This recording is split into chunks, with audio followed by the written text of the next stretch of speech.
फाँसीको सजाय चाहियो हाम्रो माग हो। तर फाँसीको सजाय कानुनमा हुँदैमा मात्रै पनि त्यसले केही पनि गर्दैन। जुन देशमा भ्रष्टाचार अति नै हुन्छ त्यो देशमा फाँसीकै सजाय भए पनि केही पनि हुँदैन। किनभने कुनै धनी मान्छेले, हाई प्रोफाइल मान्छेले चाहिँ कुनै क्राइम गर्यो भने र कर्मचारी संयन्त्र नै सबै भ्रष्टाचारी छ भने र केही लाखमा करोडमा बिक्ने खालको कर्मचारी संयन्त्र कुनै देशमा छ भने त्यो देशमा फाँसीको सजाय भएर के हुन्छ? ल भन्नु त के हुन्छ? र हाम्रो देशमा पनि भ्रष्टाचारको स्थिति त देख्नुभएकै छ। र अब यो मात्रै नभएर हाम्रो छिमेकी देश जहाँ फाँसीको सजाय छ त्यो देश हेरौँ न। भारतमा फाँसीको सजाय छ तर क्राइम रेट कम भएको छ त? फाँसीले गर्दा छैन। किन छैन त नि भन्दाखेरि त्यहाँ भ्रष्टाचार यति छ कि यति भ्रष्टाचार छ कि त्यहाँ चाहिँ कुनै हाई प्रोफाइल धनी मान्छेले चाहिँ कुनै क्राइम गर्यो भने गरिबलाई सिधै किनिदिन सक्छ क्या।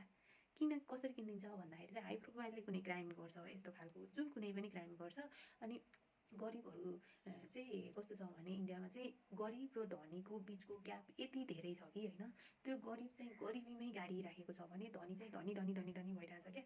अनि त्यस्तो अवस्थामा के हुन्छ नि, एउटा गरिब मान्छे चाहिँ एउटा आफ्नो छोरीको बिहे गर्दा लागेको ऋण, जस्तो कि एउटा गरिब व्यक्तिको कति नै ऋण लाग्न सक्छ, कति नै ऋण हुनसक्छ उसको, तर ऊ त्यसैमै गाडिएको हुन्छ। अनि त्यो हाई प्रोफाइलले के गर्छ भन्दाखेरि चाहिँ म तेरो यो ऋण तिर्दिन्छु, वा तेरो म छोरीको बिहे गरिदिन्छु, वा तेरो यो छोरालाई म पढाइदिन्छु यतिसम्म, तैँले यो क्राइम एक्सेप्ट गर, त्यो बाबतमा मैले गरिदिन्छु भन्छ। अनि त्यो भइसकेपछि चाहिँ के हुन्छ भने त्यो गरिब मान्छे जो जिन्दगीभरि म अब यही ऋणमै डुबेर मर्छु भन्ने उसको दिमागमा हुन्छ भने, र मेरो परिवार पनि यसैमै डुबेर सकिने भयो भन्ने उसले फिल गरेको हुन्छ भने उसले के सोध्छ भन्दाखेरि चाहिँ मैले मात्रै यो क्राइम एक्सेप्ट गरेर मेरो परिवार सबै चाहिँ यो समस्याबाट निस्किन्छ भने म किन एक्सेप्ट गर्दिनँ, गर्छु भनेर उसले त्यो क्राइम एक्सेप्ट गर्छ। जुन क्राइमको बारेमा चाहिँ उसलाई 1%, आधा पर्सेन्ट वा 0 नलेज हुन्छ क्या के क्राइम हो भन्ने बारेमा। र त्यो गरिबले चाहिँ त्यो क्राइम एक्सेप्ट गर्छ, ऊ फाँसीमा चढ्छ। तर जुन एक्चुअल क्रिमिनल हुन्छ ऊ चाहिँ खुला हिँडिरहेको हुन्छ, फेरि अरू क्राइम गर्छ, त्यस्तैमा फेरि अर्को मान्छेलाई फसाउँछ, उनीहरू कहिल्यै पनि रोकिँदैनन्। त्यस्तै भइरहेछ कि इन्डियामा पनि। भनेपछि फाँसीको सजाय हुनु मात्रै समस्याको समाधान होइन। आज यो केसमा चाहिँ हाम्रो गरिमा चौधरीको केसमा चाहिँ यो क्रिमिनलहरू पत्ता लागेको छ कि यिनीहरूलाई त मृत्युभन्दा पनि ठुलो, फाँसीभन्दा पनि ठुलो कुनै सजाय हुनसक्छ अनि त्यो सजाय दिनुपर्छ। तर कुनै केसमा चाहिँ अब दोषी पत्ता लागेको हुँदैन होइन।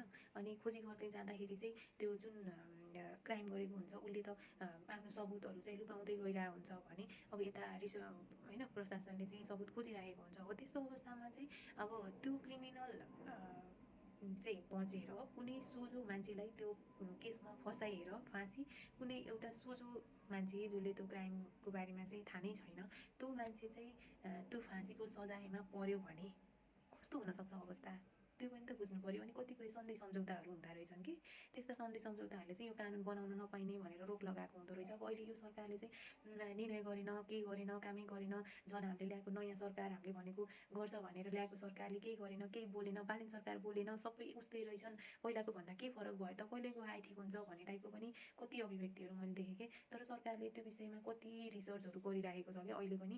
अनि अब हामी जस्तो नेपालीहरू पनि हामी कति देशमा छौँ होइन, त्यो देशमा चाहिँ कस्तो खालको कानुन छ, त्यहाँको कानुनले चाहिँ कस्तो खालको कति प्रभावकारी रूपमा काम गरेको छ, र त्यहाँको क्राइम रेट चाहिँ कति कम भएको छ, पहिला कस्तो थियो अवस्था भनेर चाहिँ त्यस्तो थाहा भएको हामीहरू जस्तो युवाहरूले वा जसले पनि यस्तो पनि हुनसक्छ, यसरी पनि व्यवस्था गर्न सकिन्छ भनेर सल्लाह सुझाव पनि दिनुहोस्, जानकारी दिनुहोस्।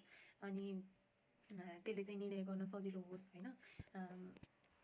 अनि यो सरकारले चाहिँ पहिलो आफ्नो मुद्दा नै भ्रष्टाचारलाई चाहिँ जरैबाट उन्मूलन गर्ने भनेर ल्याएको थियो नि त। त्यसको कारण के हो त नि भन्दाखेरि चाहिँ कर्मचारी संयन्त्रभित्र चाहिँ भ्रष्टाचार रहेन भने मात्रै बल्ल हरेक कुरामा चाहिँ न्याय पाइन्छ के।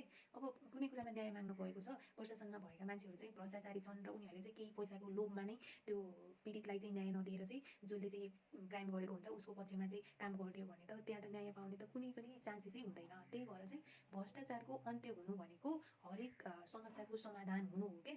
त्यो भएर चाहिँ यो सरकारले त्यतातिर काम गरेको हो। र अब यो केसमा पनि गर्छ, निर्णय छिटो गर्नुपर्छ। र एउटा अब गरेको निर्णय चाहिँ हामी त्यस्तो सामान्य निर्णय गरेर भन्ने होइन क्या। अब त एउटा यस्तो कानुन बन्नु पऱ्यो जुन चाहिँ कुनै पनि सरकार आएर चाहिँ भोलि आफ्नो के भन्छ स्वार्थले चाहिँ परिवर्तन गर्न नसकोस् र दोषीलाई नै कारबाही होस्, सजाय पाओस् भनेर बनाउनु पर्ने हुन्छ नि त।